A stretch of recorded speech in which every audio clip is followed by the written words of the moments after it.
Hello. Hello.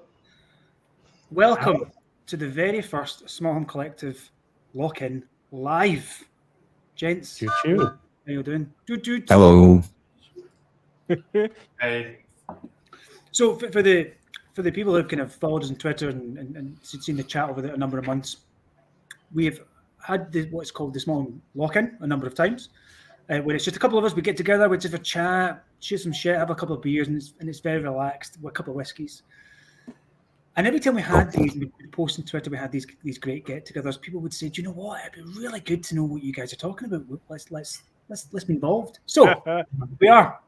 Here's the very first one I'm live. not sure if that is a good idea. It's going to be raw, unedited, straight. I mean, some of the conversations are going to be quite, close to the bone, I'm sure. But that's what it's all about. So there'll be smart home talk, there'll be tech talk, and there'll be just some filth, I'm sure, thrown in at times. Just the way we like it. Yeah, okay. And everybody bring their own tissues. Bring the tissues. Oh, shit. I have them. Plenty of tissues. So we'll go around the houses because for the most part, and I don't want to shit some of the guys, but for the most part, people are going to know Frank if you're in the home assistant world. They're going to know BT. I'm going to go around to kind of just get some short introductions from the others, because if you're not active on Twitter, you might have missed Alexei, Joris, and James. So I'm going to go to each one of you. Give me a very quick 10, 15 seconds, who you are, why you're into smart home tech, and why you think you're here. Joris, I'll start with you. Yeah, just been using Home Assistant since it's, I think, 0.28 or something, like a very long time ago. And I've just been very passionate about it, building out stuff. I sometimes blog about home automation, but other than that, just happy to be here and talking to all of you. Great. James. Hello. I Hi. kick around on Twitter every so often when I get a bit of time. I like building stuff, breaking stuff, sharing stuff. That's the important stuff, right? But for me, I guess probably 2018, 2019 started sharing what I was doing with Home Assistant, and people liked it, and I carried on, and here I am. And I must say, you put some of the best automations, and we'll get into one of them. Documentations. And documentation. And probably more important, BT, isn't it? And documentation. Great. Alexei. Hi, I'm Alexei. I just like automating stuff. I think I've been automating stuff at work for ages. And then when Home Assistant became a thing, I started using it right away, even before the proper KNX integration sort of came into place. So I've been using Home Assistant for ages. And if people had watched episode or listened to episode 9, they would have met both you and James, who were on that together, and it was a really good episode. Frank. It's looking good. Hi. Hi, I'm Frank. I work full time on the Home Assistant project nowadays, actually, and I like trains. Welcome. What else to say? Brilliant. And finally, BT. Actually, people don't know from videos, but I like provoking stuff. So I might just say that Frank forgot one thing. He's also the maintainer of the add-ons. Some of them are called, for example, Node Red. Oh God, no, not that subject today. Bad week. Sorry, hi, I'm Andre. Actually, is my name, BT, and I just like to have fun, drink beer, and enjoy my evenings, days, etc. Super, brilliant. So, as I said with intro, this is unscripted. There's a very loose agenda, but listen, for the most times when we've had these conversations, they just go all over the place. I'm going to start with kind of the segue, James, from you. You posted a phenomenal setup with a new beer keg, and let me just quickly find it on Twitter, and I'll post a picture of it. But give us the walkthrough of what you managed to, this monster you managed to create. So for some time since the summer, I visited a friend in the US, and boy, he's got a maker barn full of CNC machines, laser tools, but he makes bespoke guitars. And in his maker barn, he's got a double Kegmeister.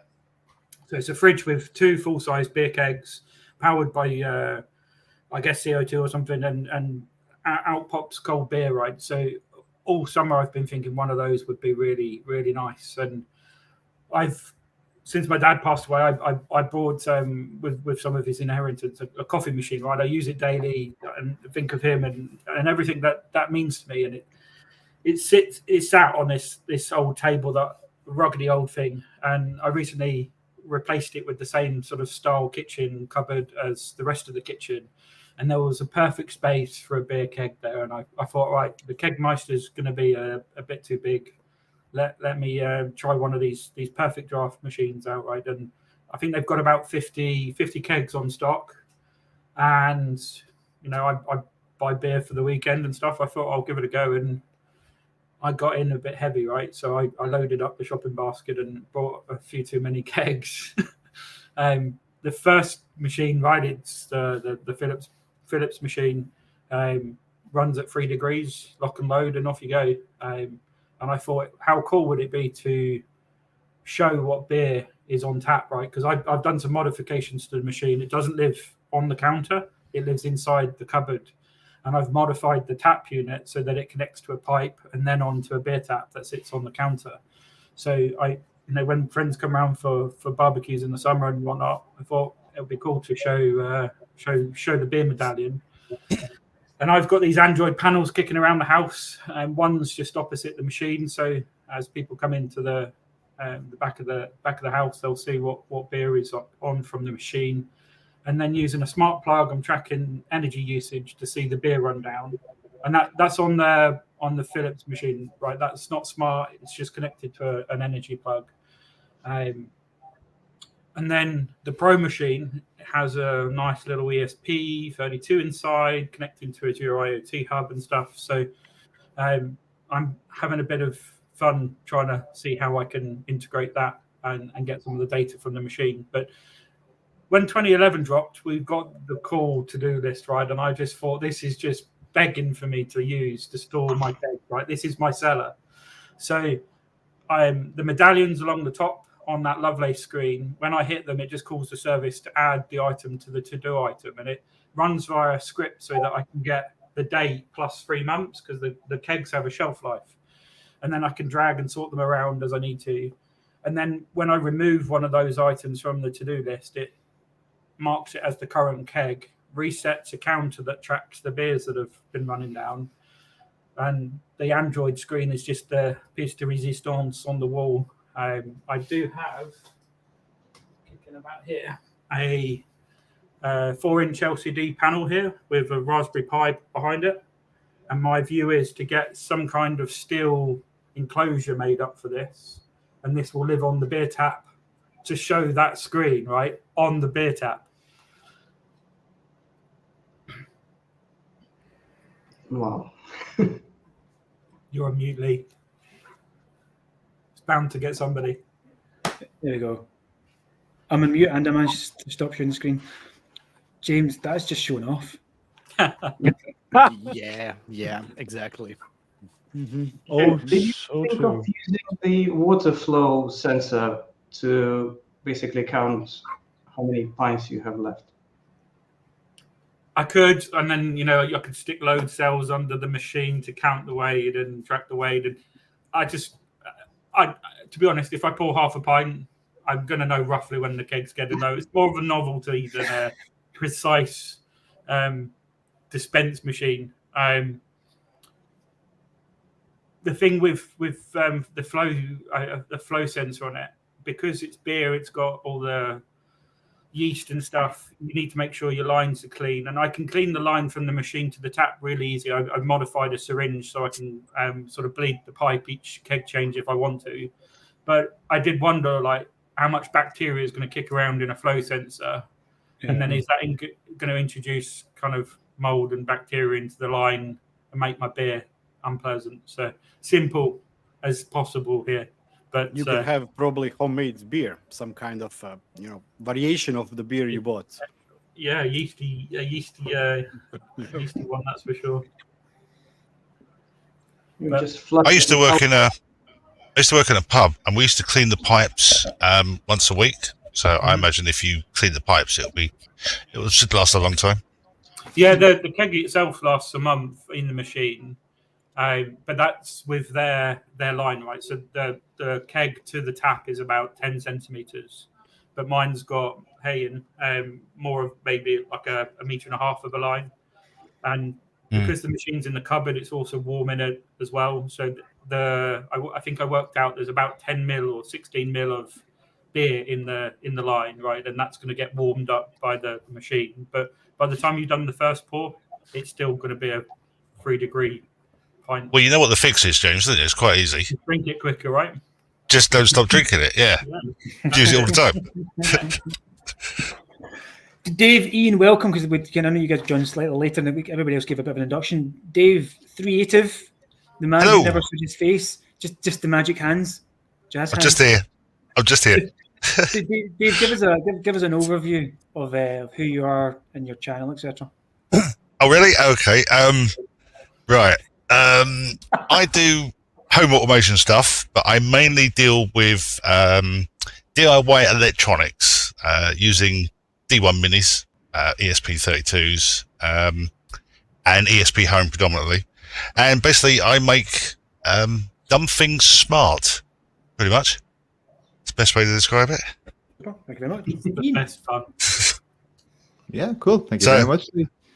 At the moment, I've got one of these 2-year blind motor things, and I've my catchphrase, I put a D1 mini in it, and then at the moment I've got the enable pin, so I can turn it one way, I can turn it the other way, and the next task, it's got some field effect transistors, so when you set up the upper and lower limits of the blind, it uses those as a pulse count. I need to bring those back into the D1 mini, put it on a global variable or something, so you can set your upper and lower limits, and then you can say open and close your blinds, curtains, whatever you connect the motor to, or even turn your chair around. It's quite a strong motor, actually. I might have actually put it on my chair. Just before I pass to Ian he can give us a small intro. The episode that you were on, episode 10, is still the most downloaded episode I've got. Really? It is. Oh, that's nice. And it was, I think it was the title, because the title was D1 Mini and Sonoff home panel. And I'm convinced, because I started the title, it's still the number one title. It was you and Gio, I think, were on that episode. Yeah, me and Gino, yeah. That's really cool. Good. Yes, Ian, hello, how are you doing? Hey, how are things? For those who don't know who Ian Duffy is, Ian, hand it over to you. Yeah, sure. So I work as a software engineer. Got a bit bored with doing that. It's just lots of process, lots of red tape and everything. Found home automation stuff and was like, oh, this kind of has the software development stuff, but it makes it fun again. It has a real impact on my life. So it's kind of started going down that rabbit hole, like most of you can probably relate. Bought a new house, and that just accelerated it completely. So everything that can be automated is automated. Blinds, washing machine, lighting, everything. Tissues. Yeah. Tissue, yeah. We need an auto tissue dispenser now. Yeah, so some of you might have seen some stuff ages ago with getting your Oral-B toothbrush hooked up over Bluetooth. I think I did the first initial prototype of that. So if you use that, I saw that, yeah. That's where it came from. And yeah, that's basically it. Good, great. I think we have to thank you for having an Oral-B integration in Home Assistant in the first place. I didn't you're contribute it in definitely the the- end. Someone else took the code and did it for me. I get Right, bored but following up on the PRs. like the inspiration for having Bluetooth like rewritten in Home Assistant came from that video. Oh, really? It truly did. Yes, that's where the inspiration came from. So Were like, Bluetooth proxies not a thing before then? nope. Nope. Well done, Ian. Oh, wow. I did not know that. Excellent.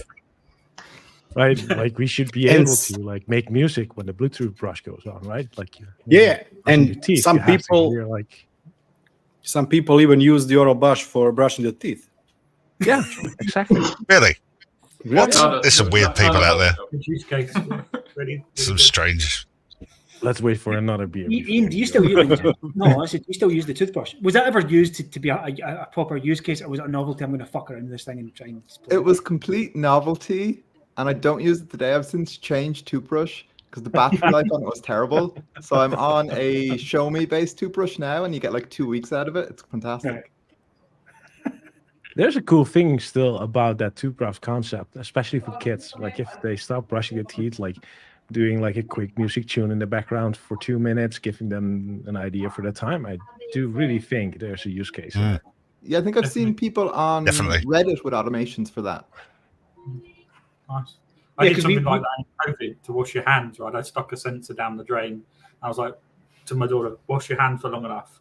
And if she didn't, it would scream at her through an Alexa. Yeah, because our kids have a toothbrush. It's just a small little light in the toothbrush, and you click a button, it flashes for like 2 minutes. But it would be good to have it play music for 2 minutes, and then you keep brushing along to the music when the music stops. My one's really annoying. It pulses after a time. So you halfway through brushing your teeth and it stops and starts and stops and starts and then goes again. Mhm. Yeah. To tell us more about Really that, annoying. what else do you do with that toothbrush, Dave? Well, actually, Foaming milk that's- for the coffee. I've got a new one since then. Anyway. I will do unboxing. Unboxing. You have a toothbrush on order. Mr. Mark. Hey, everybody, Mark's here. This is Mark. my wife. Hello. Hey, Mark. I've Mark- escaped the kids. Mark, everybody's had to do a very small introduction. I'm going to hand straight to you. Yeah. Tell us about you and what's happened to your YouTube channel. Spotlight. And you tell us about your toothbrush as well. Yeah. And And how many tissues have you got left? Not a lot. I don't know. Yeah, the Good YouTube day. thing just like gone off the boil for some reason. Life's getting in the way at the minute, but I'll fix that at some point. I think I just need to get back into it again. Good. But yes, I have been buying the odd gadget, but nowhere near as much as I had before. Yeah. Well, welcome. Good to see you, mate. It's been a while. Thank you. Thanks. And I have brought booze. Hey. Well, You need a tap good. for that, Jack Daniels. You need a tap dispenser for it. That's what you The need. way forward. Yeah. James, one thing I did think about the keg, are you going to do anything that hooks up to kind of an auto purchase? There's a Did you level see his stock? I- Did you I see his enjoy, stock? I enjoy drinking it. I enjoy buying it. And there's a level of mix in between that was fun. Like tapping into their API to buy a new keg seems a bit like maybe that's a bit too far. Anyway, they're doing a ton of Black Friday deals at the moment, so the deals are dropping all the time. That raises an interesting point. Does anybody of you actually have like one of those auto purchase based on home automation? Because that's something I've thought about. Or like I'd Your love grandma that my thinks supermarket about would it. have like an API. I could just sort of put things in the shopping basket automatically, right? I do Uh, videos on that. I don't do it myself. No. Frank develops that, but doesn't do it himself. That's the stop. You know, this is where a human has to verify.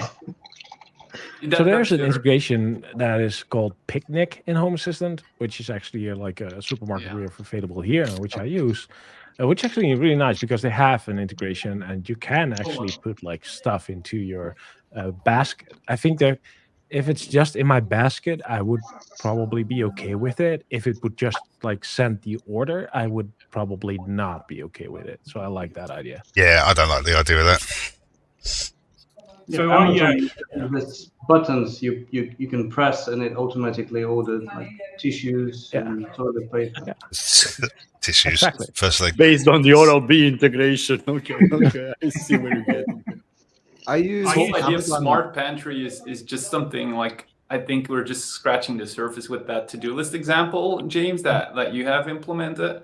I think there's so much room to do more there, but it's a complicated problem between like scanning barcodes and like if you want to do it like for your actual pantry. But it's something I've thought a lot about and even played with. Grocery. I went down the path of grocery a long time ago, but I use GitHub for my cookbook, and I've got all my recipes in my GitHub library, in my repo and through issues and stuff. And then I use the project Kanban board for the week ahead, right? And I just drag an issue onto the board for Monday, Tuesday, Wednesday. And then I've got a Python script that will go through the recipe and generate the ingredients I need, right? And then it creates a shopping list for the entire week ahead, and it knows what I've got in the pantry, and then you light it up. But I'd love to throw that into a basket, right? But does it, because I've got something similar with Notion where I'll have like a dinner plan and it shows up in the Home Assistant dashboard, but it doesn't do the ingredients. That's pretty awesome. But you still have to do like stock counting, right? Like how, like isn't there like a discrepancy between? Once it gives me the list, I've told what I generally stock, right? I know what pastas and rices and herbs and stuff we'll have. So it just rules those out and makes an assumption that you'll have those in stock. And then you get a list of, 60% of your items will be things you need to actually buy from the meat counter or whatever. Just in the chat, the chat, I said there's an XKCD about auto purchasing stuff. I have no idea what XKCD is, but I'm sure one of you intelligent. You have to watch it, XKCD 927 to start with. It's fun if you want to think about matter currently happening. XKCD 927 is absolutely one to search. But Joost, spam the number of the XKCD. I would like to see it. Is this the chart that says time spent automating versus time you actually use it? That one's pretty well known. It's like I think we all fall. But that's the fun part of it as well. Come on. But I just said search XKCD 576. Let me Google that and I'll share the screen. Last time we searched something online, it went bad. Yeah, I don't know. He's setting me up here for a bit of a. No, XKCD is safe. Yeah. Let's see what we got. Okay.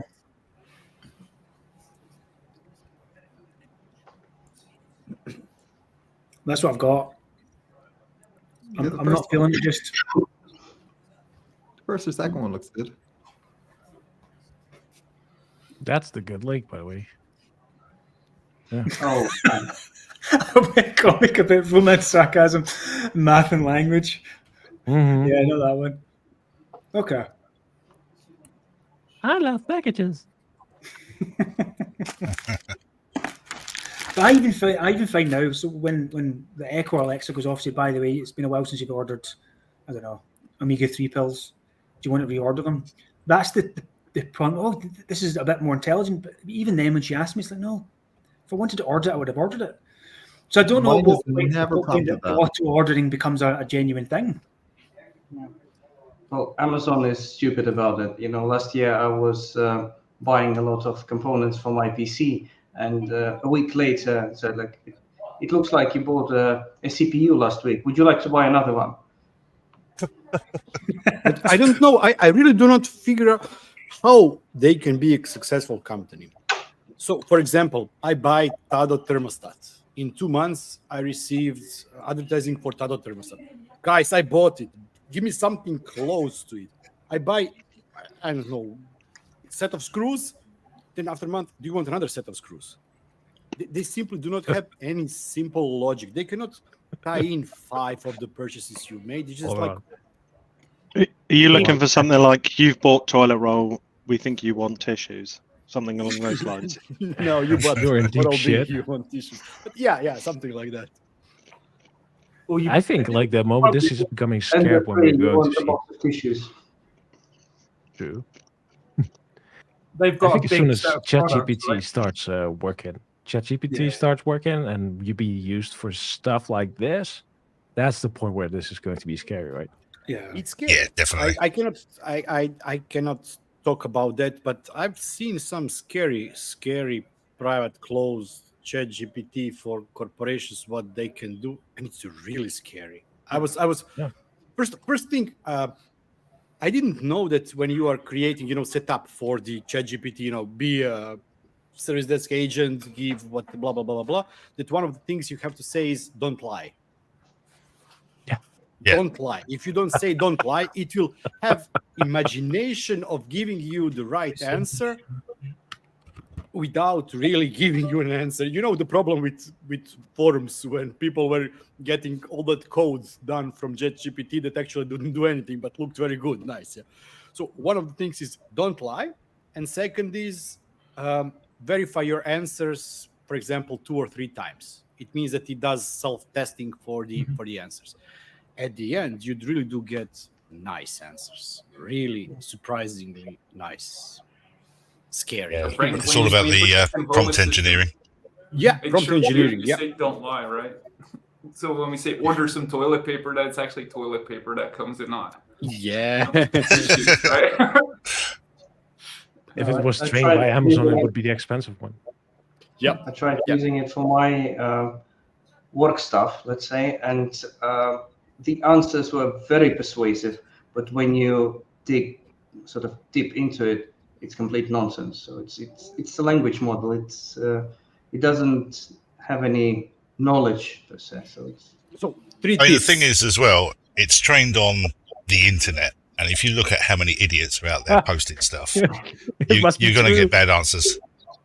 We tested, for example, flat Earth theories, and it actually there is no way that you will get the answer that the Earth is flat.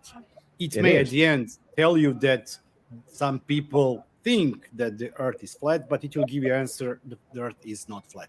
So Alex say 3 tips: tell it to not lie, tell it to verify its own answers. And what was the third one? I'm getting drunk already. I already had 4 beers. Stop buying me tissues. Stop buying tissues, something like that. No. There was a third tip. Actually, if you try it with that, I'll remember. Just I'll grab another beer and I'll be in a second. Hold my beer. yeah. Next week, I think I'll sit down and I'll try to add ChatGPT to my email sort of templating. So Is this your Novell group-wise emails? yeah, I just have to write so many emails daily, and I can get bullet points, but to write the complete email, just I do use ChatGPT 4, which is inside Copilot daily in my coding. Because I work on open source, right? That's fine because like it's already open source. There's nothing proprietary there, so that's good to use. And it's absolutely amazing. It is like, and it's often wrong, and you should definitely not accept the answer and suggestions it gives you while typing. But as soon as you start like doing grind work, like making tables with all kinds of stuff of data that's already there, but just aligning it differently or something like that, it will quickly pick up what you're doing after sentence number 2, and then you can just go tap, tap, tap, tap, tap, and you're done. Like that's the stuff that usually would take a lot of time. It's so impressive and nice in a way, but also really scary because it starts out of completing code you've just written. Like it's already like taking up that data of the files you've written like 10 minutes before that. Just it's magnificent and scary, and I don't know. I used 3.5 because I'm not signed up for it, and there was a question on, I think it was a Discord or Reddit, and this guy had it was about 150 if-then statements with all sorts of random RGB values. It was some sort of outside temperature environment thing, and I started in ChatGPT and I said, I've got this statement and it produces this answer. Do you understand? He said yes. And then I said, right, I'm going to give you a whole list of different if-then statements. I want you to refactor it and make it as slimline as possible. And he said, okay, yeah, give me the list. And within seconds, it refactored the whole thing, made the code just elegant. And I'm assuming it worked. I didn't have any infrastructure to test it, but I sent it back. But yeah, no, it's fantastic. If you give it enough prompts and say, do you understand, and make sure that it knows, give it 3 or 4 examples as well so it learns from it. It's amazing. It's really like speaking to a human sometimes. It doesn't seem like a text completion engine.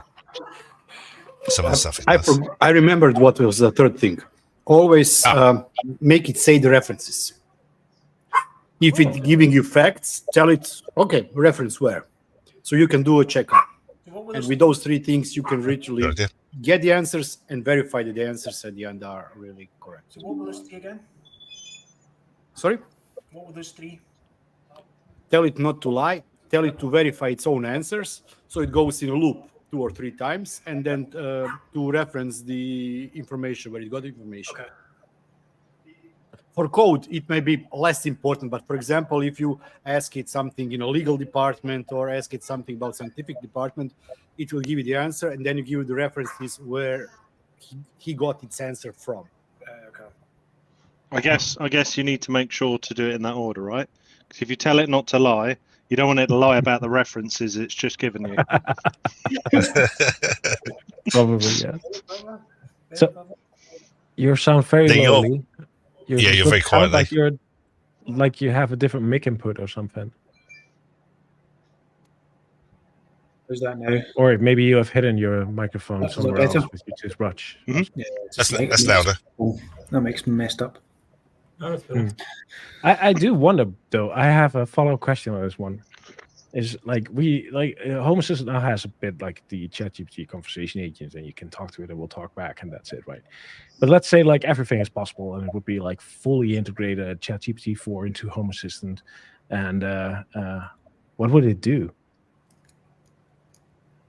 Actually, I had a conversation about this with one of my Patreons last night, and I think the best way to get a smart, air quotes, smart home is to give ChatGPT, or an AI model at least, just every possible sensor you can fit in your environment, and then the controls for lights, curtains, etc. And then just walk around, do your daily life, and have ChatGPT or the AI just look at what sensors is doing, look what doors you're opening, what time you open, close curtains, and so on, and then train it audibly by saying, say for instance, I've just got out of the shower, so I want to turn the heating down because I'm hot. And then eventually, one would hope that it would learn your preferences and do that stuff automatically. And then if it does something wrong, just tell it it's done something wrong, and it should learn from its mistakes. And eventually, you'll get a smart home. I mean, a typical Jarvis, basically. It's scary though, isn't it? Like it's exciting, but Very. I don't know whether I'm just such a pessimist. I think it's really exciting, but at the same point in time, to think that something's learning about how you're living, it's like, oh, really? I don't know. Am I just too? I guess that's just like an extension of, Amazon suggesting what you're going to get next, or Tesco's sending you vouchers on stuff they think that you're interested in, and we're kind of comfortable with that, right? We're comfortable with that now, but I guess if you go back far enough, people that would have freaked them out. It's just like an extension. That's where you almost need to push the boundary of what we're happy to have it know. And then give it like another 5 years, nobody will care, and it'll be like, of course, I want it to switch the light on where I'm going. And I think maybe for something like Home Assistant, I have a presence sensor add-in or something similar that basically repeats the last 24 hours and switches on the lights, right? So it's a bit raw. So I guess to your point, I think it would be something along the lines of it starts to learn what you would normally do, and if you're in the kitchen at 6 o'clock, it knows you're probably going to go in the dining room, and I'll go and switch the lights on like 20 minutes later. It's that kind of predictive thing, I guess. It would scare me, we like, have- hey, it looks at the doorbell and seeing that guy trying to open up the front door for the third night in a row, and he's like, well, let me open it for you. That's much easier. Yeah. Like Yeah. something like Yeah. that. Oh, yeah. Yeah, I mean, you need some sort of recognition, so it doesn't know different strangers. I mean, there's plenty of face recognition out there. That's what it would likely go to. I think it's probably not going to be as distinct anymore, right? I think we'll all have just virtual assistants, and Home Assistant is just going to be one integration. Just talk to your assistant like a Jarvis thing, and it just knows, like, if it needs to do certain things related to your house, it'll make those API calls. But it has like That's the 10 goal, or a dozen Jarvis. other- Yeah. But the question with Home Assistant is it really smart home software or not? I always have that debate. When I had streams, we're talking about it. Home Assistant can be both. What people usually do is depend on displays. And I said, if you have a smart home, you don't need a single display. Maybe one display to display you the statistics or temperature. Everything else should be done by some kind of automation. You don't need any The switches. display's the nice thing. It's the shiny. Everybody wants the shiny. Yeah, everybody wants the shiny, Yeah. but actually it's not smart home. It's like you're replacing switch with a switch. Nice. Yeah, No you're switches. you're moving buttons off the wall and putting them on touchpads. Yeah, I mean, yeah. I said this in Lee and when I was with Gino on that previous stream, that it's not a smart home yet. It's a remote control home. You know, it's basically you write automations. You've got if thens and conditions, and you've got touch panels on the wall. You've got voice assistants to turn stuff on and off. You're not really, as I said, you're taking switches off the wall and putting them on touchpads or your browser. So You can make I mean, it look even the automations doesn't make it Yeah, smart. 'Cause exactly, You set the Frank. rules up. Exactly, Frank. I think I only have 3 things in my home that are quasi-smart or pretending to be smart. One is the bathroom vent, because it takes into account the overall humidity in the apartment, and based on that, it decides if it needs to run or not. Second is the kitchen lights, which nobody touched in years. Nobody questions them. They're like there when needed. And third one is the new one. It's a presence sensor on my desk. When I sit, I have light. When I'm not there, I don't have light. That's it. Everything else is really just a basic if this, then that. So there's nothing wrong with that in general. I do think that a smart home, from my perspective, is not the flashy dashboard. I'm not. If you looked at the release notes, those screenshots, by the way, are my actual production system. So that's how flashy and shiny it is.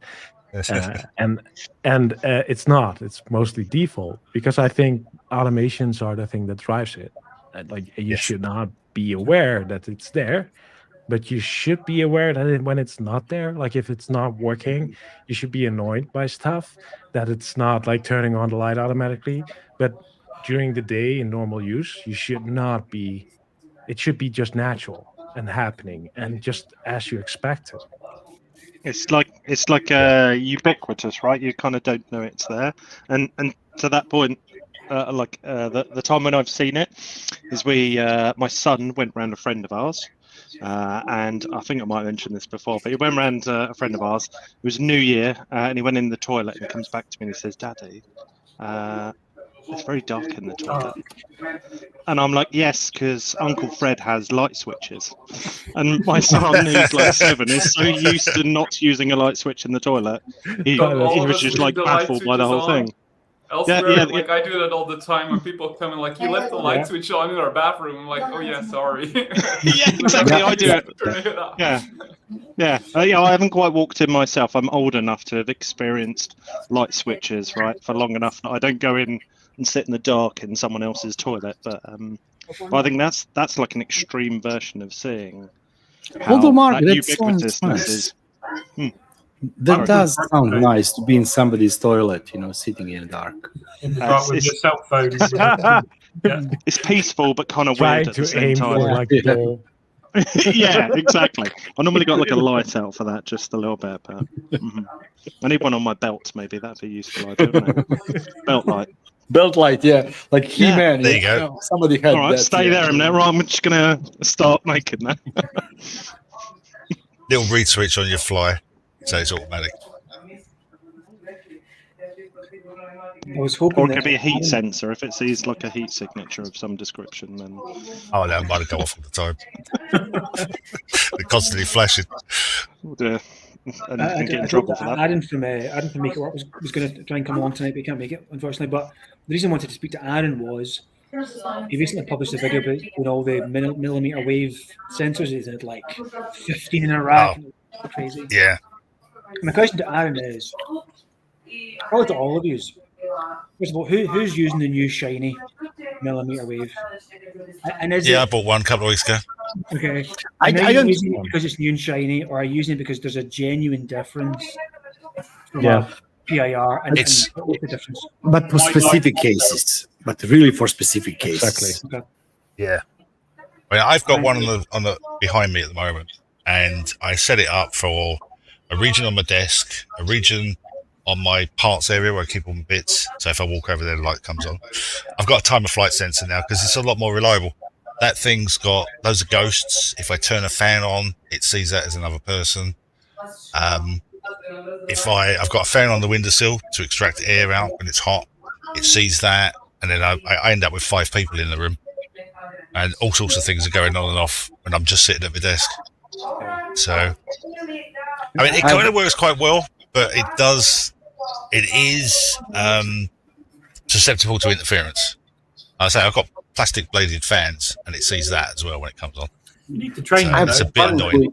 The FP2s, you can dial some of that out of it, and with their firmware upgrades, they've been getting rid of a lot of the ghosting. But when the FP2 dropped, I think I dropped one for every room, and it changed the game with like the whole automation that Frank's on about around not having a switch, not having to do anything. I think for me, that's where I think I hit that point where I think I tick the box for job done. Like being able to keep a room, and it knows almost instantly that the room's done. There's nobody in there. Whereas before, I have to make some kind of guesses through sensors and other sort of signals that the room is no longer occupied. Whereas now I can generally. Sorry, James. Someone's having a piano part in the background, and I don't know who it is. Sorry, it's me. My wife and kids are watching Voice. Fair play.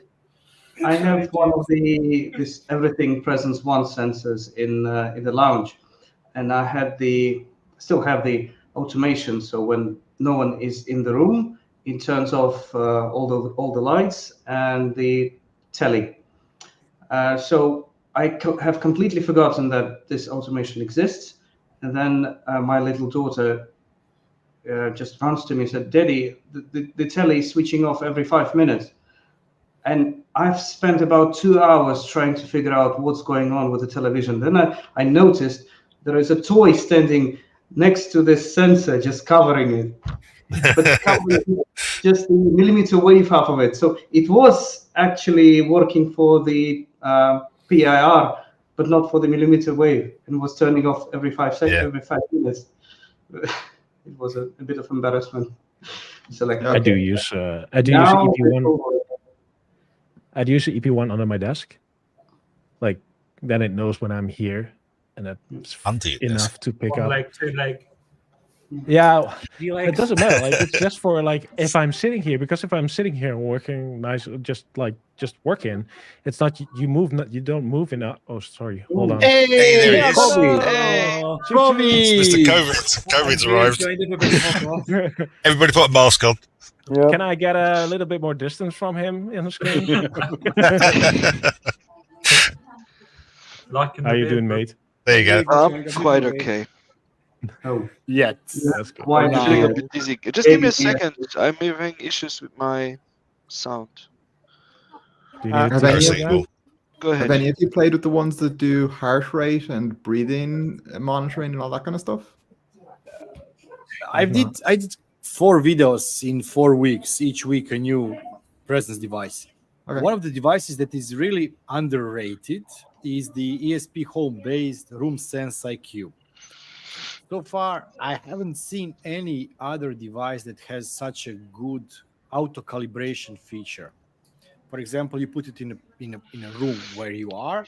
You walk through the room, and it will auto-calibrate and create curves for you that you can see actually on the ESP Home desktop from the device, web page on device. And based on that, you can start tweaking, the sensitivity, thresholds, etc. So that's one of the best features I've seen on any presence sensor so far. I know that there are tons others. Aaron did an amazing job with his videos, but each of the sensors has different use case. Each can be, for example, there are so simple devices such as Sonoff One. It's great for corridors. Then you have complex ones such as Everything Presence ones that you can put in, a large open space to cover multiple zones and multiple things. So each one of them actually has different use case, and each one of them can be good if you use it for that specific purpose. Each one of them needs fucking power. Oh, sorry. Yeah, needs that's the power. Yeah, I agree with that. That's one of the most annoying questions I always got on the videos is, can I power it via the battery? Or can it go into sleep? Sure, it can, but if it goes into sleep, it will not work. So I'd love to have one that sits in a light bulb. That would be really cool. Yeah. I really still want to try this. I got those ceiling lights from Philips Hue. They're beautiful, but there's already like power management and power adapters in there because it's already LED and low light level. So I always had the idea to pick up one of those mmWave sensors with Zigbee and just put them inside of there and feed them from the light itself that's already there. So it will like have a downwards like coverage of the room, like for a bathroom or something. That would be pretty okay to see if people are there. Yeah, I think that's a project for today. Next project. Yeah, let's go live. I think Alexa, turn on Soldier Guy. No, One of the going to skip that.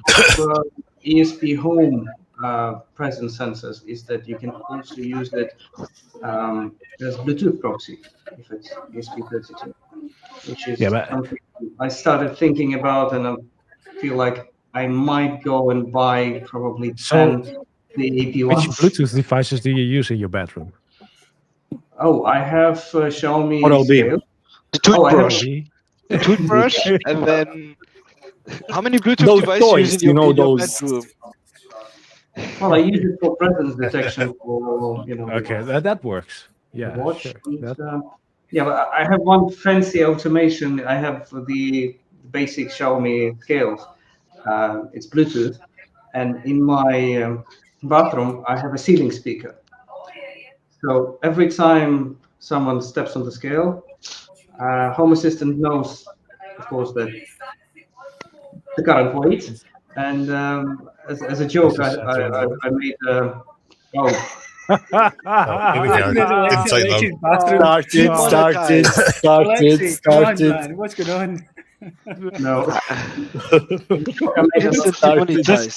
Does a speaker shout out the person's weight? Like when they go on the scales. I have an automation that says like, your weight is this and that. You have gained 2 kilos from engaging magnetic lock on your smart fridge, and Get off your fatty. That's harsh. Yeah, it locks the smart fridge. Lay off the beer games.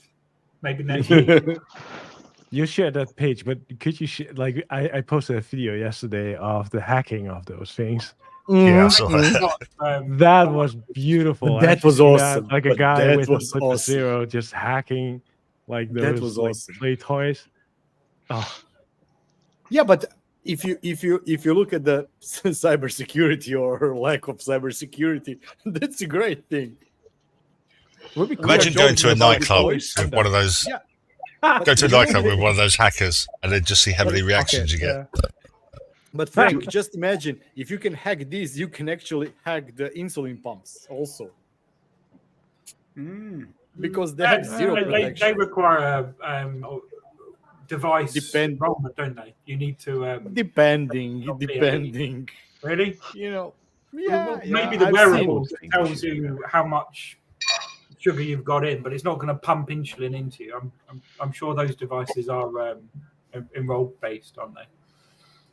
let me quickly move to the same room as I don't know. There we go. Hi, how are you doing? Do you like my room? Sitting in the same place.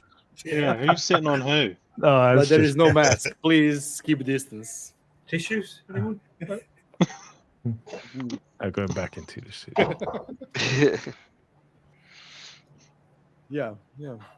But it's security. Yeah, I'm is actually fine. in space at the moment. I'm just a D1 Mini in space. I'm in a basement, and actually, let me give you one. Is it a castle? It's like basement in the castle, Dracula's. It's a dungeon. I have you down as that. Sort. Dungeon, that's it. It's a dungeon. Oh no, come on, guys. Yeah, It's the bearded dragon. Yeah. Actually, we have a bomb shelter here in the building. That's of course and thankfully empty. We decided to create a man cave with the building, so we are getting a ping pong table, table tennis. I brought my darts, really pub board for the darts. We got the sofa, and I'm planning to get the beer tap. Beer tap. Yeah. Good man. So we will have in a building, man cave. Also, I give you have extra resin printer. I will be getting laser cutter, a CNC machine for testing. Everything will be getting done in the man cave. Do you use a resin printer actually? Sorry? Do you use a resin printer actually? And I love it. Sounds so better messy. than the 3. I have one. Yeah, I thought about getting one. I've never used one. So I have one, and I use it once or twice, and it's so messy I don't want to use it anymore. So now it's staying there, and it's everything presents one light case. I did it in the resin, and it works great. Everything, if it wouldn't be so messy, I would print with it, only with it, instead of normal 3D printer. But it's so messy. Stepper motors and automation. That's what you want. Yeah. Do it itself. Like, it's so messy that even a box of tissues won't help you, right? It's just that stuff. No. Just you need gloves. gloves, I need the whole shebang. I have right? on the balcony because it also stinks. So it's outside on the balcony. I have box ventilation of masks. gloves. I have box of tissues. I mean, not box, but like packs of tissues. I have like 7 liters of isopropyl alcohol, and I have resin all over the floor in my apartment. Just like taking the gloves off, and you get resin everywhere. So why is it, We are still talking about 3D printing. Yeah. Okay, just checking. It's the resin that is messy indeed. Yeah, it's resin on the floor again. But the print quality is you simply cannot do anything on the 3D printer that you can do on resin. Yeah. Yeah, That's definition of those things is amazing. It's been on my I thought about getting one. Printed. There are materials that are for human use, so some of the toys I printed, that's like, wow. Oh yeah. Yeah. Yeah, I thought about getting one, but the mess and the smell is it's too much. Terrible. Are you talking about printers or about animals? Mass, smell, or printing animals? Kids? Yeah, kids, printed mass, animals. smell. Kids. You have the big one, right? I don't know. You have the carbon as well, right? Yeah, I've got the carbon.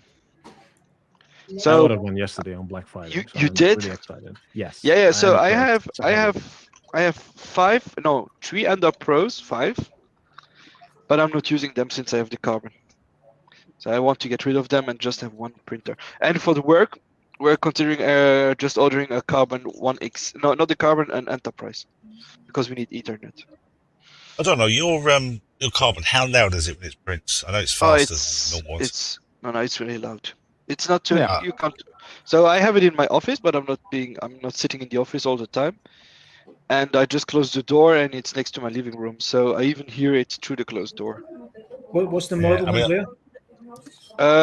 It's the Bamboo Lab Carbon X1C. I mean, I've got an Ender 3 V2, which They're is quiet. yeah. You can hear the fans. The motors don't make any noise. It's not about the motors here. It's more the fans because you have a part cooling fan.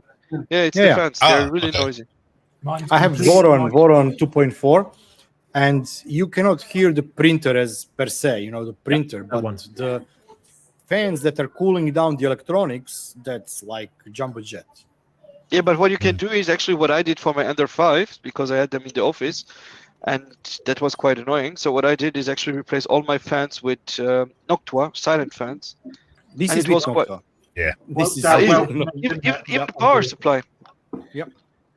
Okay. Yeah, everything. There is actually for the Voron, there is actually no power supply because the print bed is heated directly to 220. It is using the solid state relay, so you don't have cooling on that. I do have 24-volt power supply for electronics, but you have also a main board that is really overclocked. You have Raspberry Pi. I have WLED Diguna board inside, so everything there needs cooling, and you have 2 Noctua fans. And it's simple like small airplane. You know. Yeah, and it's a fast printer. Yeah. Yeah, that's the thing. Does it come pre-assembled, or do you have to do things yourself with it when it Which one? arrives? The Bamboo Lab? That comes like Bamboo. that. Fully. Oh wow! It's fully assembled. It's just Did you get it you can with the print in AMS? 5 minutes. Yeah, you can print it in 5 minutes. Did you get the AMS, Frank? Yes, all the shebang, like everything. 1 AMS or the 4? No, 1. I don't need 4 yet. Maybe later, but just 1. Let me start with 1, and then we'll see if we can extend. Like there's like just a small room where the CR6 now is in. That one goes out, and this one doesn't fit there. So I still have to figure out. Let's wait. But Can you upgrade the AMS then from a 1 to a 4, or do you have to change the whole unit? No, you just have. Add them. Ah, cool. You have 1 AMS with 4 colors.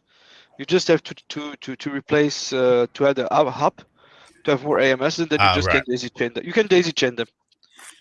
So you can have up to 16 colors, or even change colors mid print. So if you'd like to say you have 16 rows and it isn't enough, so you just change the colors mid print.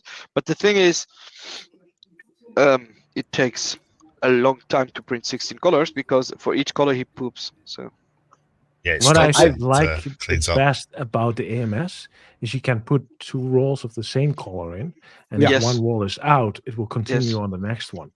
And I ended up with so many rolls with just a bit of them, and you're like, I cannot print this with that, right? And then you save it, and eventually you throw it out. And with the AMS, you don't have to. You can just load like the new roll next to it, and it will just do it. I got one of the filament joiners for that. Like Mosaic or something like that.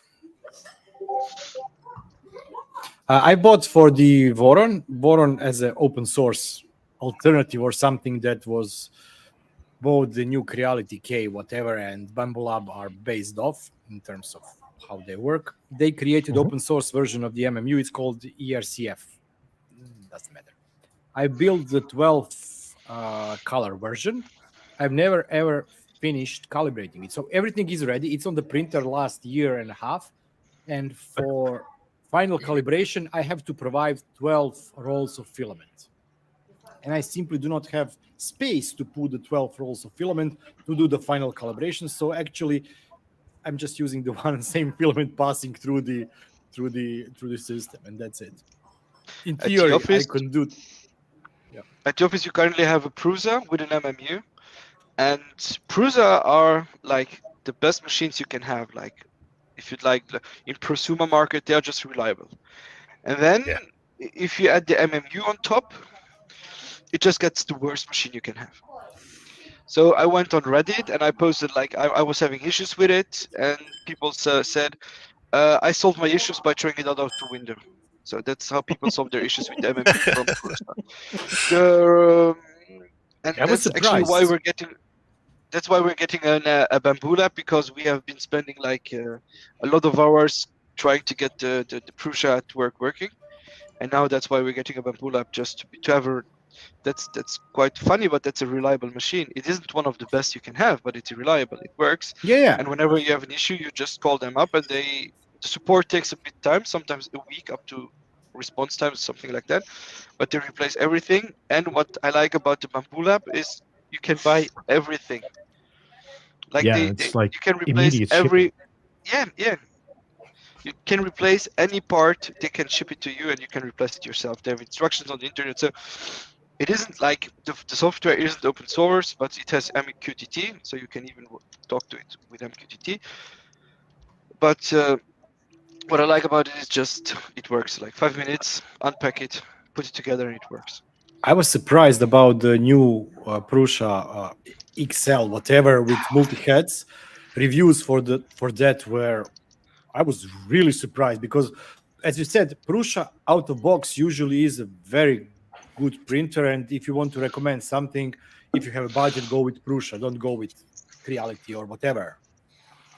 But the backlash on the latest XL or whatever it is called with multi-heads, I don't know, 5-6 heads, whatever. They rushed it. Yeah. They rushed it for a competition, I'm pretty sure. Cannot be anything else, I think. Give them 2-3 months. They will get to take the things sorted But out. It's like took the them 1 MK4. year longer than they predicted already. Yeah, so what? Tesla is taking like 5 years to build a car. So anybody seen any rockets in space that lost connectivity today? Yep. I tried. I have it in space as somewhere else a rocket. Wait. It's I good in have space. voice mod here. Give me Second. Voice oh, mod? do you like my noise? I have What's Elon that? Musk voice. Just give me a second. What software is that? Voice mod. Voice mod. So I started to watch the SpaceX stream, and actually, Mark, it was from your tweet you put out, and I was like, Stephen Elon went on about the fucking crypto stuff. I was like, yeah, I'm done. Yeah, Just that was weird. on and on and on. I was like, yeah, I just want to see a rocket, mate. I'm not interested. It did it twice as well. 'cause it was It was pre-recorded. constant. It was like, Yeah. crypto's faster than a rocket. It was like, what? What are you smoking, man? You can imagine they're like, he's You like, want to so I'm going talk to talk with about Mr. X? crypto, and they're like, that's weird, but you're the boss, sure, whatever. Yeah. But it wasn't like once, it went on and on Yeah. and comparing crypto to the rocket and SpaceX. It was like, It also didn't sound like him, like it was. it didn't. I don't know. Do you know, I actually, Do you know what I mean? I looked at, I thought it was an AI thing for a start because Yeah, that's what I was going to ask. Is it fake? Yeah, deeply. It Did you looked guys weird. see on the Twitch? Sorry for the voice. Mr. X. Sorry, Elon Musk here. Did you see on the Twitter the debate between the Trump and the Biden on the Twitch? It lasted like 7 days or something like that. This is weird. It's weirding me out. Sorry man. for the voice. Is that your Did you- dungeon did you voice? see- Yeah, Dungeon Yeah. Master. Did you see that? It was AI based debate between the Trump and No. No, I never and, saw it. Biden. It was terrible and also good at the same time. I saw a little bit of it. Yeah. The mayor of London got deep-faked on Remembrance Sunday, right? So there was some other protests going on, and somebody created a deep-fake that said the Memorial Sunday events will be cancelled. But they did it in the voice of Mayor Khan, and it was very, very believable. If you didn't pick up on it being a deep-fake and you didn't come at it from that angle, you could have thought that was plausible, right? Yeah. So, going to come back to the conversation about AI then, Frank, you're saying from the AI world of smart home. Actually, I think the danger is deep fake AI. That's going to be the scary thing of where AI can start generating like videos, and you're like, you can't tell the difference between the real person and the fake person. Maybe you already can. Well, it's going to get worse. Yeah. There's going to be a lot of people that are going to be fooled by it. Just the notion of it has been written or it is on the internet, so it must be true. That like Exactly. sentence doesn't exist for nothing, right? That Yeah. doesn't change. Yeah, true. All right. Moving on. Black Friday deals. Frank, you've already said you picked up a nice 3D printer. Who's got their eyes in the prize? Any good deals going on? I've had a look. Haven't found anything yet that tickles my Yeah, fancy. you know, every year is the same thing. You know, it's like I know that a lot of my friends, dear colleagues, whatever you can call them, are posting a lot of shitload of links on the Black Friday. But actually, I think 2 weeks after Black Friday, you will find even better deals than you will find on Black Friday. It's like So what happened is I bought a new keyboard during Prime Days, like Logitech. What is it? MX Keys. Oh, I was thinking about getting one of those, the wireless one. Yeah, the wireless one. It's metal, and you can change the channels, so it has 3 channels, Bluetooth channels, and everything. So I bought it on Amazon, and then I realized it had the wrong keys. Since here in Europe we have like different languages, and I said, "Oh, whatever, just get it." And I got it, and when I went to ship it back, it got more cheaper, and so I bought it during Prime Days. Yeah. 2 days I've later, done it that. was cheaper, and you only get the money from the cheapest keyboard thing. So I lost money on that one. I was quite upset on that one. Yeah. We nog try? So that's why you never buy anything on during Black Friday or during Amazon Prime. Days. I use a website Bye-bye. called Camel to check the price trends. And What? It's a website called Camel. That's I know. I didn't name it. It's got a nice toe. Yeah. They've had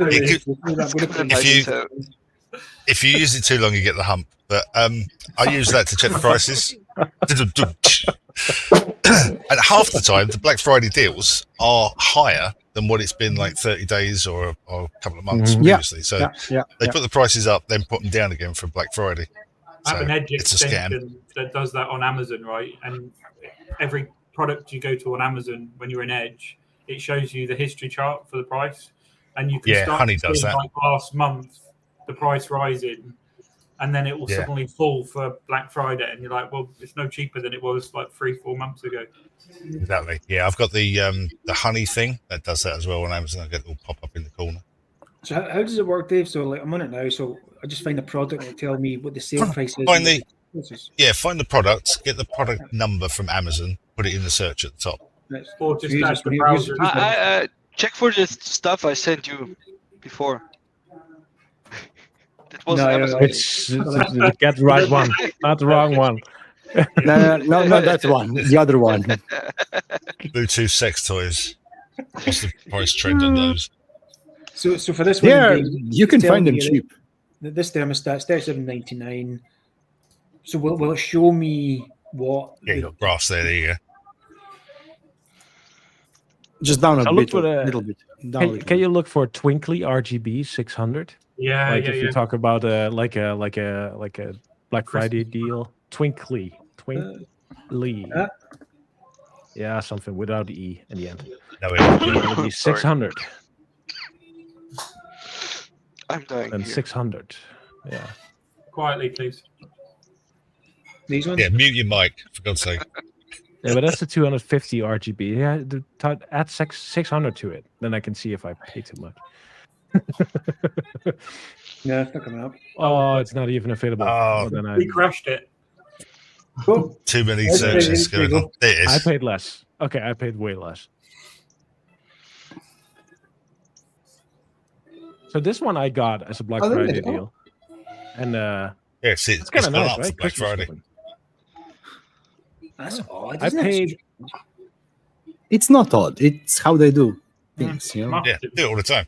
So this is saying here it ran Market. from June up until now. It's running about 190 £, and then it upped to and claiming it's in sale.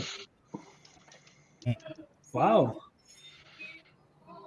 And then it will crash again before Black Friday. That will crash, and you'll think, well, because the price has been above 215 for a period of time, they'll use that price as the RRP price, and then the Black Friday advert will be accurate because historically the mean is above 215, right? So it looks like you're getting a saving when in actual fact you could have bought it for 188 quid 2 weeks ago. God, look at that. Look at this. I mean, it's just literally vertical line straight up. No messing about. Yep. Yeah. It's terrible. Right, Dave? I like that. Well, It's I think my terrible. Christmas tree is going to be like blinking. You see it all the time in retail. They take the prices up a couple of weeks before, then they do a sale and drop the prices back down to pretty much normal. Yeah. Because people forget, like 30 days, no one's going to remember a price. 30 days unless you're tracking it. Definitely. And then I buy they see it go if down I from- buy if I because buy you get all anything. stuff shipped. You get sponsorship here and there and left and right. Yeah. If I buy anything, I buy it on a thing there. This is the German site, and they have great deals for Black Friday because they bundle products. So, for example, You for buy- the price of the normal speaker, let's say Google Nest Hub 2, you get, for example, also 2 minis for free or things like that. So same price, but they just bundle other things inside that same price. So that's the only site that I've been buying anything in the last couple of years. And if you compare the prices, the price for the Nest is the same, or almost always the same. So you get discount of free minis, and I can always give those minis away for Christmas and things like Do that. they bundle sex toys? Stream gifts. Yeah, they do sometimes. They do sometimes. Maybe sometimes. If I for example buy the Perfect Draft Draw, I will get I will get a sex toy for free from somebody in my backside. Make sure you use 350. my referral code. Okay, no problem. Send me the link. It's in the Discord. Yeah. Okay. We'll both get something for that. But Okay. the European stores get a much wider range of beer. Yeah, they do. Than we But get in the UK, and I think that's just how the relationships work between the breweries. I've seen on Amazon. I buy everything from Amazon Deutschland, and fun fact is that Amazon still hasn't figured out that UK has left the EU, so it ships things from the UK, and then you have to pay taxes and everything, and they are very disappointed when you reject the package based on that. They say that their system still doesn't support UK out of EU, but it's only been a couple of years, so. Yeah. I understand. It was only like Feels 5 like years in yesterday. the works. By the way, I was checking out. The problem here for me is that, for me, shipping is very expensive to the kegs, and I have to pay also the €6 or €7 for the deposit for the keg itself, which I cannot get my money back because the free shipping is not available in my country. So actually, Just need to it plan a gets few very road trips, right? So Yeah. I think I think the plant that they bottle the beer into the kegs is in Wales, but they're up in Leeds. I think is where their main office is. Right, I can order yesterday and have it today almost, or it'll be at least 1 or 2 day delivery for kegs. Yeah. And this time they of year, have frozen from the Germany for the Amazon.de, and they have really excellent selection of beers. From wheat beers, normal beers, SIPA beers, whatever you want. But as I said, it ends up costing like expensive. Yeah. very expensive. We don't have to pay the deposit for the keg. I think that's built into the price of the keg. But when I return one, I get £5 in beer vouchers, which then comes off my next order, right? So it is promoting the recycling of the kegs. But I think when I of course I did a spreadsheet and worked out how much does it cost to run a beer machine and drink beer from a beer machine versus just buying a case of beer from the supermarket, and it's like between £1 and £1.50 more expensive when you factor in the deals and the £5 that you have back for the keg. So it's on the premium side, but there's nothing nicer than pulling a beer from the tap. I love when you want. I always had 2-3 degrees or whatever. I remember as a much younger person than me now, and I am already. So I remember those kegs that you bought. Heineken later was selling those kegs. Before Heineken, you had normal kegs that you had like a plastic tap that you put on top of it, and then you pump it up. And then the price for that was okay. The price for this, you have to add 10-12 euros for each of the kegs for the shipping for me, and 6 euros for the deposit. So it ends up 18 extra euros for each of the kegs.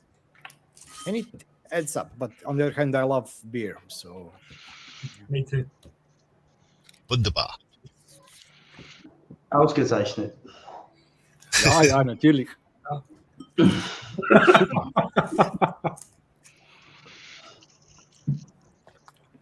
Oh, I need to run for new beer. So was the pumping difficult, bedded Tinker? What was the kind of action you needed to do Nah, you get used to it. Drunk by One-man job. But I remember once we had it was like holiday or whatever, and we had guests coming in the summer house, and my sister's husband and me, we started drinking beer from the keg around 9. By the 10 o'clock, the keg was empty, and the keg was for the guests. So we had to buy extra beer for the guests. It's like different, the canned beer or the bottled beer versus the keg beer or tapped beer is completely different. Yeah, definitely. Even bottle to can, they taste different. Yeah. What's nice is the brewery where I grew up, living in and around in Suffolk. Brewery you grew up, okay.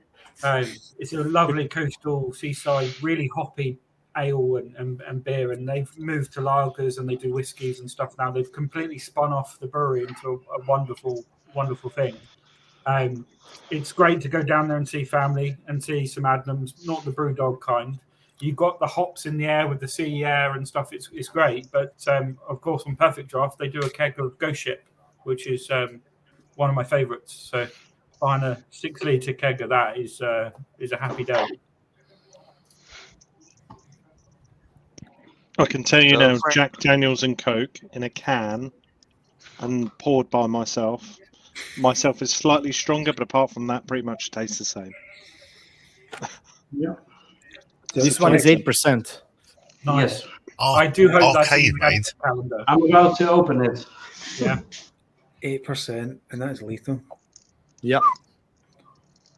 I had a 7.3 this evening, which was a 4 pure, which was nice. I was in Amsterdam and they had a beer called Dubbel, and then Triple and Quadruple. Quadruple was 8 point something, which was something I could not. Pig, Frank.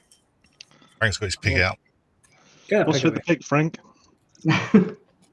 No, it's a dog. Oh. He's on mute as well, hey? Yeah. This is a tiny dog, and I call him Shep. I'm doing the voiceover for him. Do you want to see my pig, anyone? He says. I'm just looking down at my pig.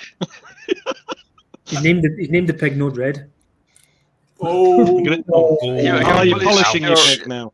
Yeah, you're pushing the head. And still on mute. Unfriendly. But what I like to do is when I polish my pig. No, last week it was a terrible week for me with this issue. Yeah, exactly. That people should just shut up. Their comments aren't valuable. You're on mute. Yeah, we're doing voiceover for you, Frank. I'm mute. I'm sorry. Oh.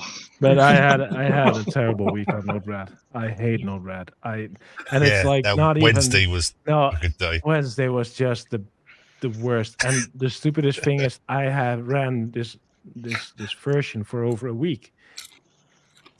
And then I shipped it out and people started complaining, stuff disappeared. Their configs just disappeared. Stuff didn't start anymore. And I was like, what the hell is happening? Like just a flood of issues and requests on chat. And I was like, oh shit, just for a Ford number kind of idea, the Node-RED add-on is installed on 80K instances, I guess, based on the downloads of 3 days after release. It was installed on 80K. It was. You had 80,000 people contact you.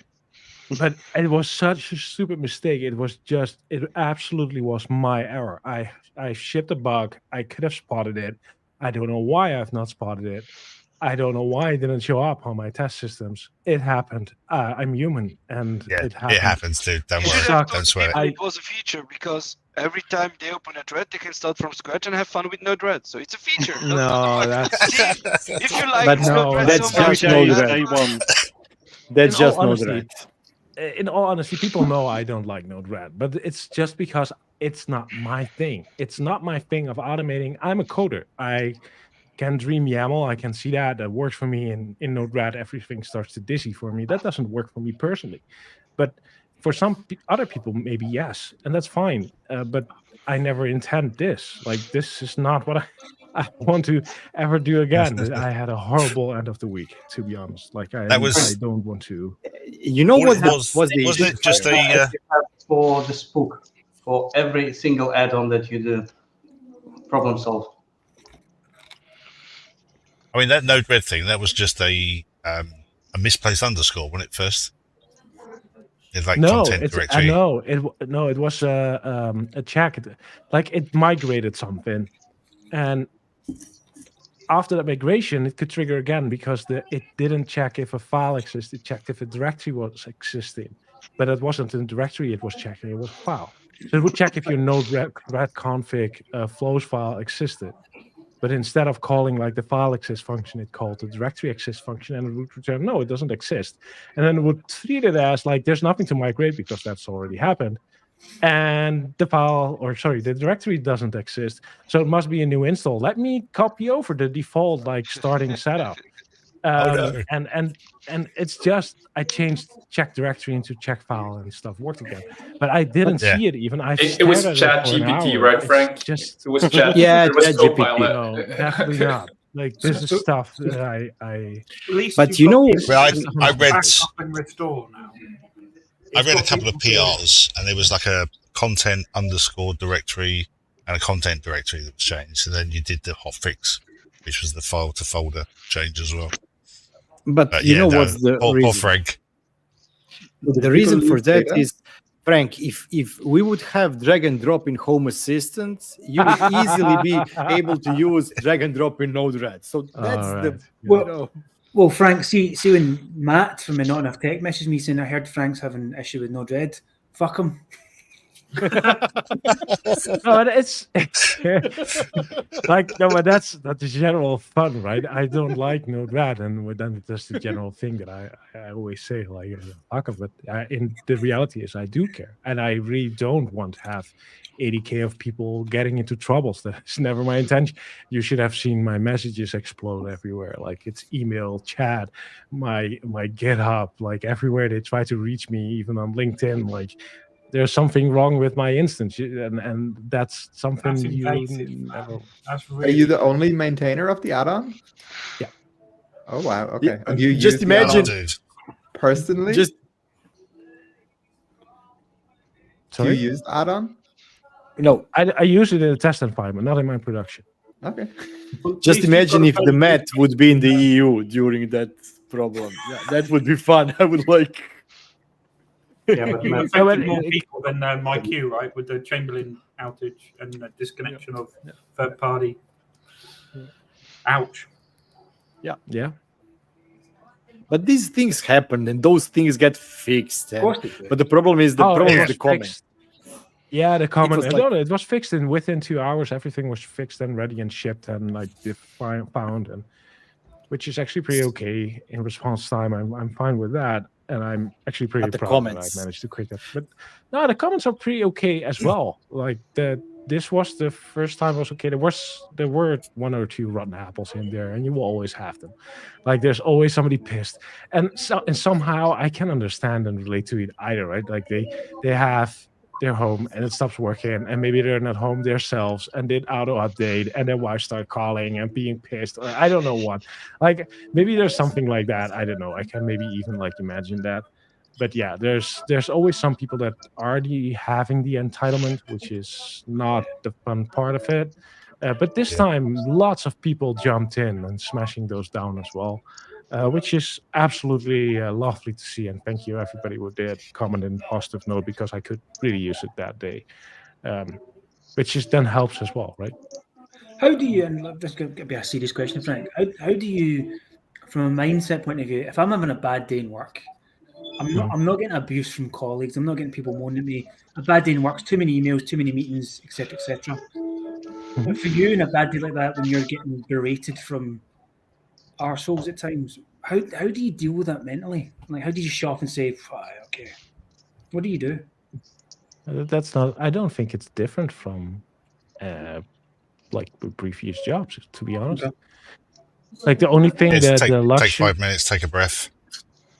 Yeah, I do even have like a little bit more luxury, I guess, because like I work full time remote, right? And the beauty of my job is like the open source project of Home Assistant goes on like 24/7, like it's never stopping. And if I work some hours in the evening, that's fine because it's just as busy as the EU morning, for example.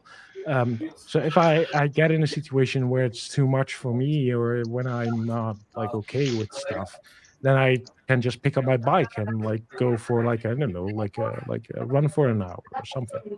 Yeah, Like play clear with my head. toys. Yeah, exactly. Good. Yeah, to brush my teeth, or I don't know. Yeah.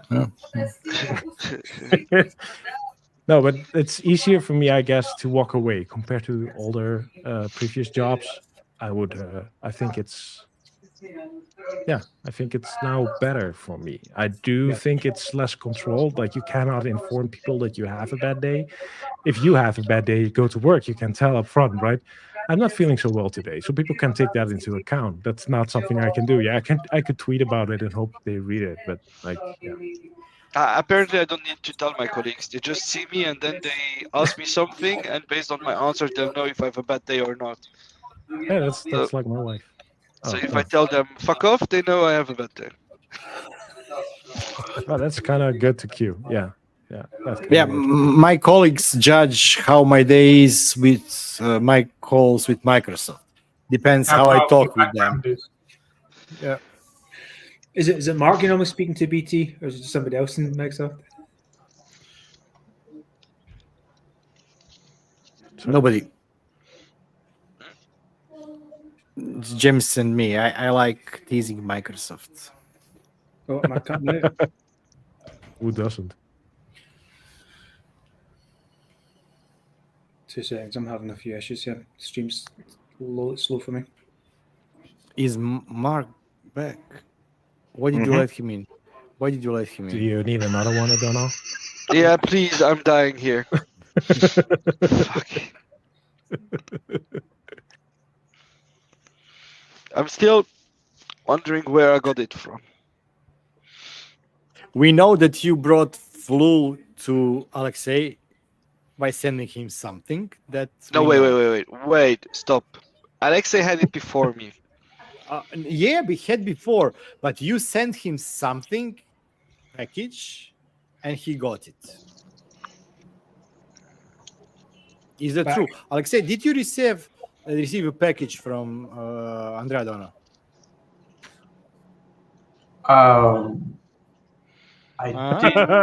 You don't have to answer. Initially, well, the only package I've received from him was the first tag reader. And now you have flu. Some 6 months on or a year on. Yeah. I want to share what Andrea's been shilling to me. Right? This is what he's been asking me to buy. And I don't know whether he wanted me to buy it for everybody on the stream, but he did ask me to buy it. So I'm going to just share it. Hold on. Where's it going?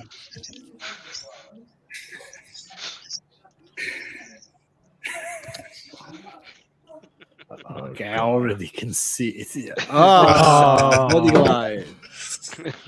Yeah, I have a couple of those. Andrea, I have a couple of those. How on earth did you find that? Excuse me, what? I didn't hear Oh, you. don't deny it. I cannot. I tried to censor this, but it doesn't work. It still is in the image.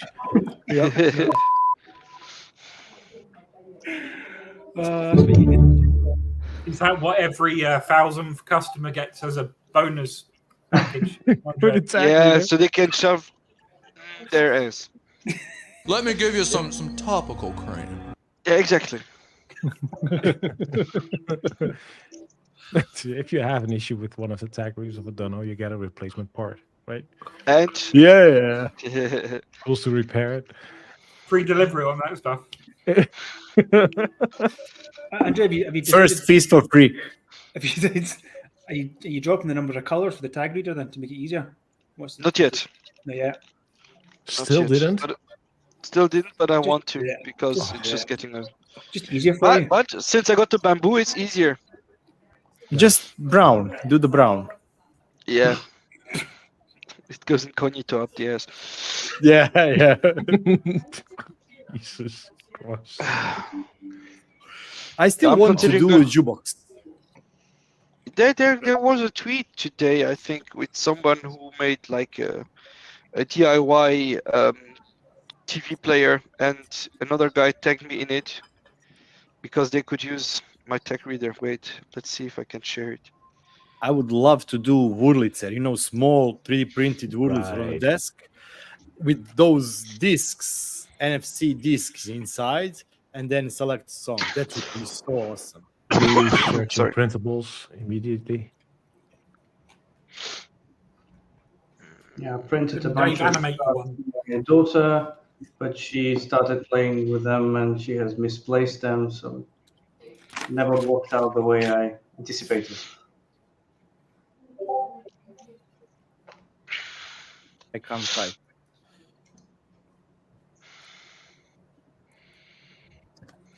Yeah, nothing on printables. Yeah, there is. I got one. Thanks. Printables what? Let me. I try to share if you can add it, Lee. I'm just folding, like if I disable the background while we're talking, I'm also doing some Programming. no. I'm folding boxes.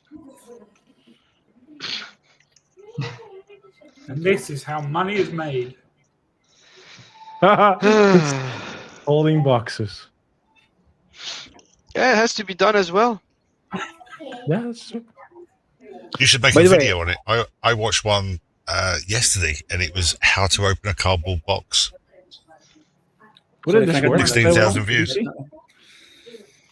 This looks awesome. But this is, yeah. That's pretty cool. It's made for a Google thingy, Oh, that's nice. but still. By the way, anybody wants to see the most useless purchase I made on AliExpress? But, no, I'm curious. Yes, definitely. Yeah, What's that? This is An the empty box. this is a robot vacuum, like What? everything What for your inside. for your desk? Everything. Is that for your work? Yeah, something like that. I wanted to. It's like buy one of to those see- old stupid ones. Yeah, Was yeah, it- yeah. It's like 15 euros or something like that. Just give me. You, Oh, you know, yeah, you that get must like be good. vacuums for your keyboard. Is it Yeah. sized for your keyboard? It just runs you know over what's your good keyboard. about this? About this one, it gets everywhere. Oh, Yeah, that's for yeah, sure. Yeah. If you use that, it can get. Fisting cream. Jeez. Did you see the video of Mark's SwitchBot vacuum go down the stairs? No. Oh, it completely failed to do cliff detection and decided to go Oh, all the no. way down the stairs. Apparently, the Really, that's SwitchBot- that most expensive unit they have, right? The K10 Yeah, or the one. something. K10 SwitchBot. Yeah, Yeah. the SwitchBot vacuum. It didn't detect the Really? stairs. I went all the way Okay. down. I had That's really- the issue really hard for a and I home didn't camera. release video for a month until they fix this issue. But I also figured out the only way it can happen is if it approaches from the right side of the vacuum, because there is a brush and brush goes over the stair detection sensor. Blinds Oh, it. If it's- boy, really? Yeah, God. Failure by design. yeah. Were they Oh, able so to it's fix it not with even a firmware software changes? issue. In firmware it was detected. They also had in the firmware it was defined what to consider the step, so everything below 9 centimeters was not considered a step, and I actually have 1/8 millimeter step where it fell off, so it was also fixed in the firmware. It's as a developer, you think of all the possibilities, and there is always that one that you didn't think of. Yeah, I know all about it this week. Like a Tell me folder. more. This is a file. I have a bunch wanted of to see stickers if that says I task can has do with failed anything with this. successfully. But now the main question, Thinker, is why the hell do you have that thing? I really wanted to see if I can do anything and make it a bit smarter. That was the point. To be honest, Try I the don't answer. think like a dinner table cleaning or a kitchen countertop cleaning thing, like you spend so much time on a daily basis just cleaning the kitchen counter or cleaning the dinner What are you table. doing with your kitchen counter that Yeah, it takes so much how are you time? What can I say? Razin. They could have them in nightclubs for the top of the toilet cistern, and just cleaning up whatever powder may be on there. Have you they put it ever in- watched one? Put it in bags and sell it. Yeah, well, yeah, and then the next day the machine would be like, is it going round? This is inhaled it all. This is used to pick up dust. That's it. Oh, my sake. It's terrible. It's Is that terrible, tissue? but I love it. Why did you buy it? You can easily replace it. Though. I go on AliExpress and just like buy stuff, and that's it. He looks at stuff and sees, I could make a video about it. Yeah, I'll buy it. Yeah. To the tax We all man, do. at least. Content, everything about the content. Is this the video, Ian? Yeah. Yeah. Oh, let's watch this. Oh This yeah. looks expensive. Oh,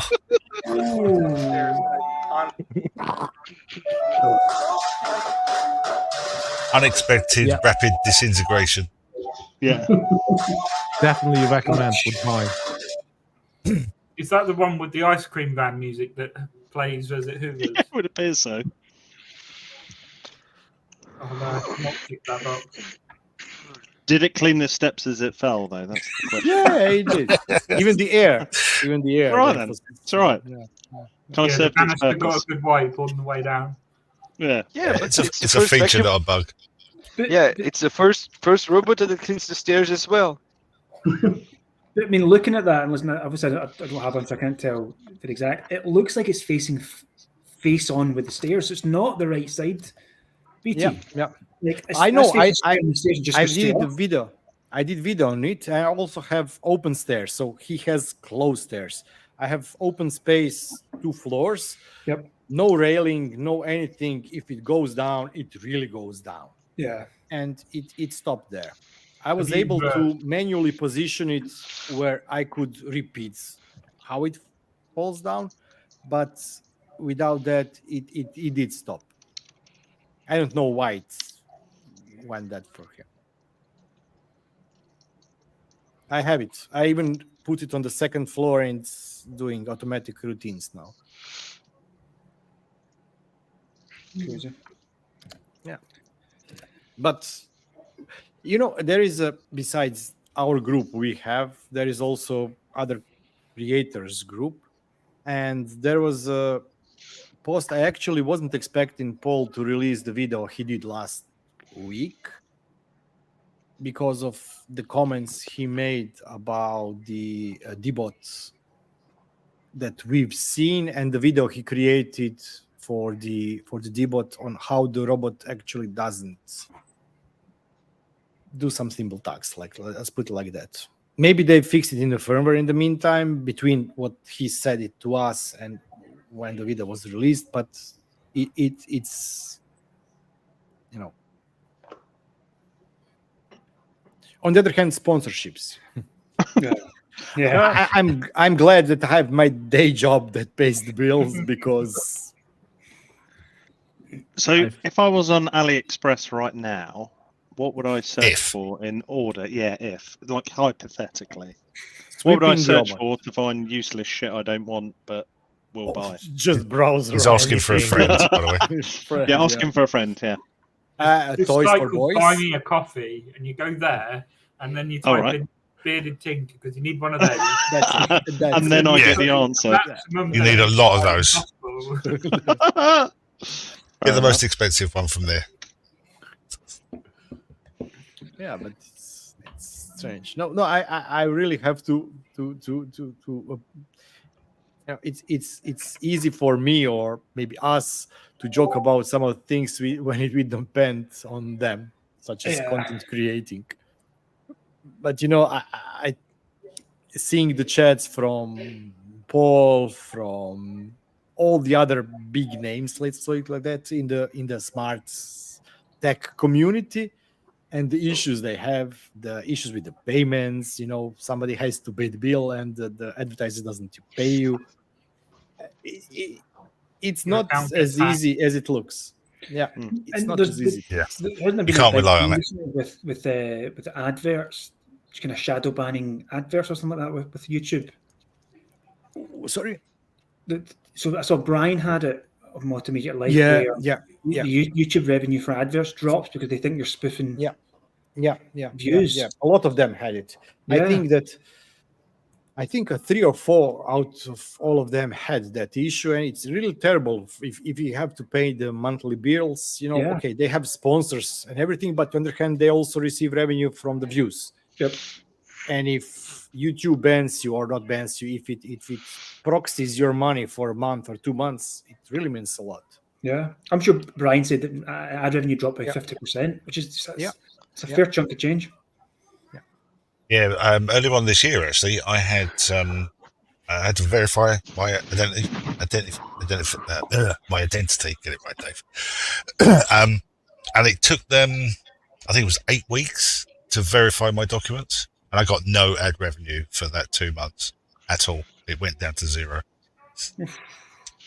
I mean, I sent my documents within a week of getting the email, and 8 I weeks. kept talking to them and saying, you know, when is it going to be verified? And it's like, oh, you get an email. Yeah, we'll let you know. I said, is there any time frame on it? It said, no, we can't. We've got a big lot of paperwork to go through, so we can't give you a time. And I mean, I've got a day job. YouTube, the ad revenue I get from YouTube just goes back into making YouTube videos. I don't rely on it for living costs. Yep. But yeah, it was a big chunk of content that I couldn't afford. Yeah, I wanted to do. For example, also PayPal. I know that Rob had issues with the PayPal, and they canceled a couple of transactions that were a couple of $1,000. You know, it's not like $100. And I had, for the first time, affiliate revenues that were above $500 mark. This is the first time in the 3 or something years, and it was, you know, put on hold by PayPal. But on the other hand, as you said, I have my day job. Everything that I get from YouTube, I actually spend later on YouTube. Yeah. So if money comes 2 months later, I will just spend it 2 months later on different stuff. But if I would be living from that, it's like shit. Yeah, it would be. Yeah, you can't rely on the YouTube revenue unless Yeah. you're a huge Yeah. channel. Yeah. Right, gents, we're soon approaching 1 hour and 45 minutes. It's been a good time. It was a good time to wrap it up. Cheers. Raise my glass to you. Everybody, thanks very much for joining. Thoroughly enjoyed the chat as always. Oh, BT's glasses. Unfortunately, I wasn't planning on being here tonight. I've only got lemonade. I've let you all down. I'm embarrassed. Kick me if you want. Guys, pleasure as always, and I hope the guys who did tune in for the live stream enjoyed the random chaotic chat that happened. Still enjoyed it. Yeah, Joris, always good fun. This was Joris's first one, so Joris, welcome to your initiation. Thanks. I hope you have me back. I'll find out. And just bring your own it's- tissues. Bring your own It's so tissues. beautiful to see how everybody behaved this time because of the Yes. Do you know, Frank? I did think that. Yeah. I was thinking that Yeah. too. Yeah, The we language probably is very are clean this time. now. And Wait. Yeah, it went in We a were total like different good direction the boys. last one I was on. Yeah. Do you remember? We're having Do you a bunch remember of the issues first for time? Yeah, but I'm sick, so I'm not so creative like last time. In my defense, but do you remember the first time we were talking about something? Somebody Yeah, who mentioned the VR. This was the first call. Everybody was like behaving until we mentioned the VR, and then I said, "Oh, anybody seen porn on the VR?" And then like, Yeah, Downhill Lee, very it's time to quickly. plug it, clean, unplug the thing. brilliant. Well, gents, have a fantastic. No doubt this will be the last lock-in before Christmas, so we'll get something sorted for the new year. So everybody have a good New Year and Christmas when it comes. Oh, it's Merry Christmas, All the Happy best. New Year. Cheers. Merry Christmas. Bye. cheers, Ciao for now. bye, Cheers. bye, bye. Ugh.